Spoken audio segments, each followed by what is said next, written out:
আপনারা নিজেরাও উপলব্ধি করেছেন, যারা বাজেটের বিপক্ষে মিছিল করেছে তারা শুধু একটি নিয়ম মেনেছে। কারণ সরকারি দলের বিপরীতে যারা অবস্থান করে তারা সাধারণত বাজেটের বিপক্ষে কোনো না কোনোভাবে কোনো না কোনো অজুহাতে অবস্থান নিতে হয়।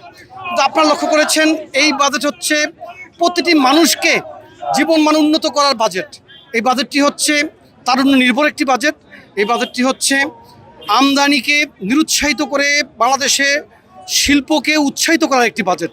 সর্বোপরি সামাজিক নিরাপত্তাকে নিশ্চিত করার জন্য এই বাজেটটি খুব চমৎকারভাবে পরিকল্পিতভাবে দেওয়া হয়েছে, যাতে বাংলাদেশের প্রতিটি শ্রেণী পেশার মানুষ এই বাজেট থেকে উপকৃত হতে পারে।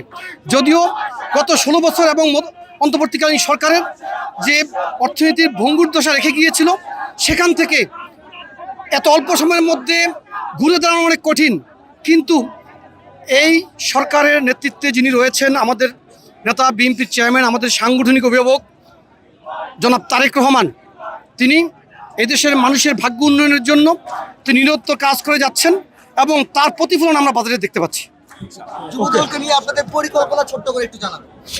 আপনারা জানেন যে যুবদল হচ্ছে বাংলাদেশের যুব সমাজকে ঐক্যবদ্ধ করার একটি শক্তিশালী প্ল্যাটফর্ম।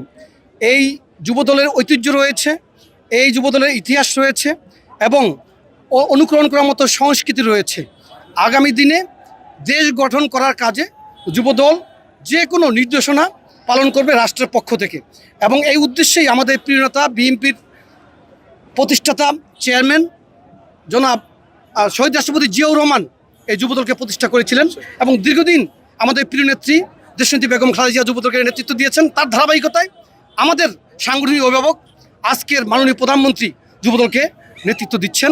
উনি আমাদের সাংগঠনিক অভিভাবক এবং এই যুবদলকে আশা করি আগামী দিন রাষ্ট্র গঠন করার সকল কাজে নিয়োজিত করা হবে।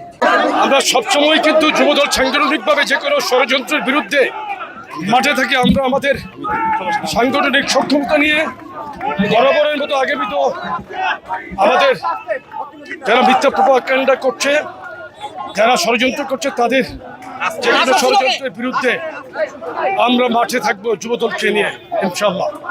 আজকে কর্মসূচি সম্পর্কে একটু বলবেন। আজকে আপনারা দেখেছেন যে বিপুল উপস্থিতির মধ্যে দিয়ে আমরা শহীদ রাষ্ট্রপতি জিয়াউর রহমান এবং দেশনেত্রী মরহুমা বেগম খালেদা জিয়া ওনাদের সমাধিস্থলে আমরা শ্রদ্ধা অর্পণ করেছি, দোয়া পাঠ করেছি।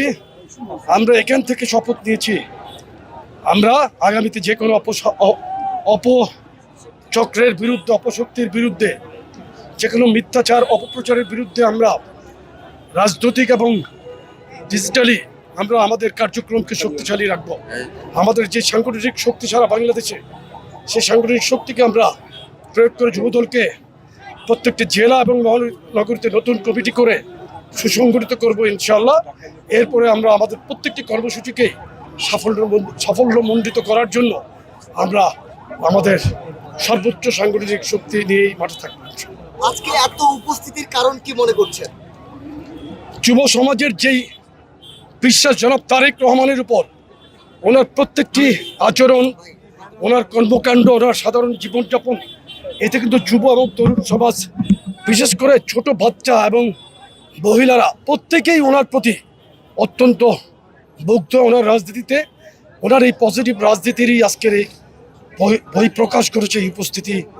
যুবদলের যে তরুণ সমাজের সাথে আপনার নিউট্রাল তরুণ সমাজও আজকে এখানে এসেছে। আমি মনে করি ইনশাল্লাহ আমরা আমাদের যেই কমিটি আমরা করেছি, এই কমিটি শতভাগ ত্যাগী এবং আপনার ত্যাগ এবং রাজপথের যারা ছিল তাদেরকে নিয়ে আমরা করেছি।